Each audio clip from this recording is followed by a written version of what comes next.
What's a red flag you happily ignored because they were hot? In separate conversations, she told me her brother was a narcissist, her mother was a narcissist, her father was a narcissist, and her ex was a narcissist. Guess how she ended up behaving? If everything smells like shit, check your shoes. He unironically thought dinosaurs weren't real, something about museums trying to sell tickets. My brain just went full dial-up tone. But the man was built like a Greek god, so I figured I could teach him about Jurassic Park later. I could not. Religious? Or just lumping them in with unicorns and dragons? I dated a guy back in the early 2000s who was like this. He went to a religious college. I should have known better. He said dinosaur bones were put there by the devil to trick us. I knew it wasn't going to work after that. You shouldn't date me. You will eventually grow to resent me and hate me. I told her that wasn't true, but guess what? It was. I hate when people spoil the end of a story. She told me, when I asked her to be my girlfriend, these exact words: "You shouldn't date me. I'm a whore." Me, being a gentleman, reassured her that she was not, and that we would be a great couple. Well, turns out she was a whore. I love how blunt this is. I don't care how hot she is. I feel like most people would have some follow-up questions. At the very least, something along the lines of, "What, you mean literally? Do you cheat? What are we talking about here?" Like, if a guy told me, "You shouldn't date me, I'm an utter bastard," I don't care if he looks like Robert Pattinson, current random crush, I would ask him to elaborate.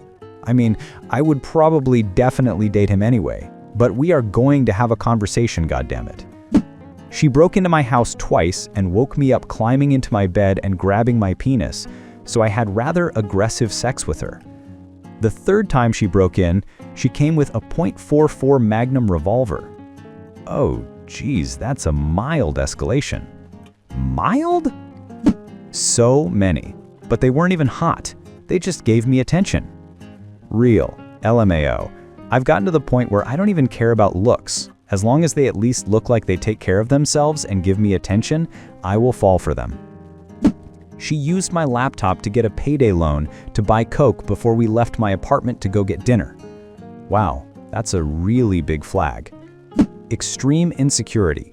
Trust me, it will come back to bite you in the ass. I feel attacked. That's because he was talking about you specifically. This is an insidious one. Because people think, like I did, that you just get to be a source of reassurance for someone you care about.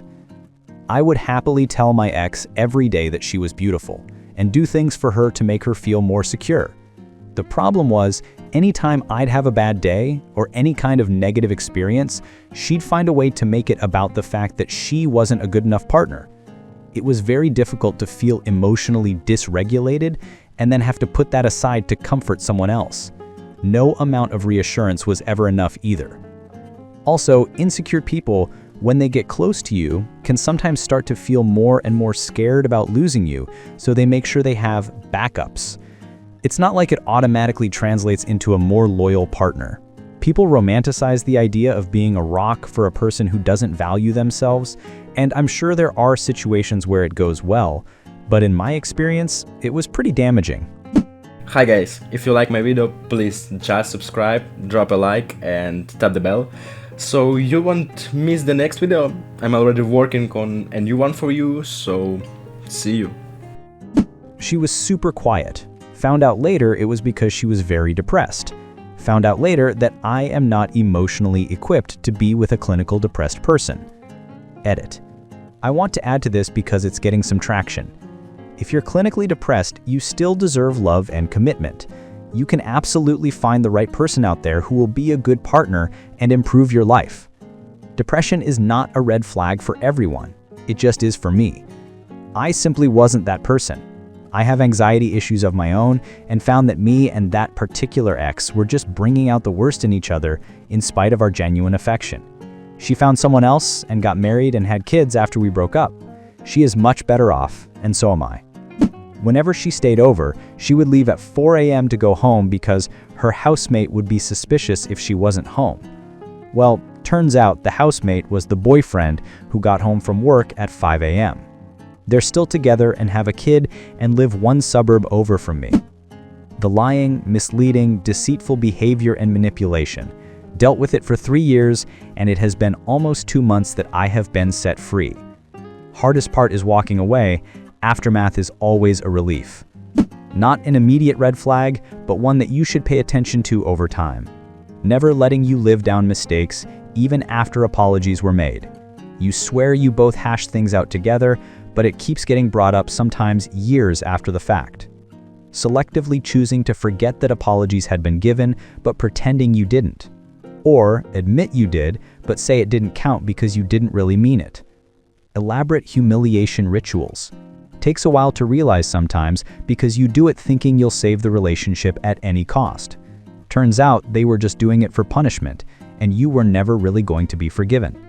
But you'd be surprised at how much of your dignity you can set aside for a hot girlfriend. This is one y'all should be extra stringent of. Went through a month of hell trying to be understanding before he dumped me. It was the beginning of the year, but it still hurts to think about sometimes. 6 years of a relationship that was over in 3 essay texts over a month. I hope he's doing well, but a part of me wishes otherwise since he nuked all connections I had with him. I keep falling for the red flags because the poles they were attached to are mighty fine. As a pole, I'm flattered. His apartment was just a mattress on the floor and an alarming number of empty Gatorade bottles. I thought he's just focused on his goals. Yes, goals of collecting piss jars for long road trips. Are you too generous with new people, or was he that hot? Avoidant AF, troubled in many ways, broke, addict, hottest guy I ever saw. Absolutely ridiculously hot. 1.5 years of heavy crush. Now I am basically free from him. I'm such a dumb bitch for avoidant guys. I know it's because my dad made me work for affection when I was little, but goddamn, knowing that does not magically fix it. Incredibly annoying. His personality was basically a blank Word document, but he looked like he was carved by angels. So for 3 months, my main hobby was just being optimistic. Thanks for watching.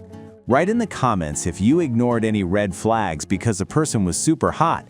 And also, check out these cool videos. Talk to you soon.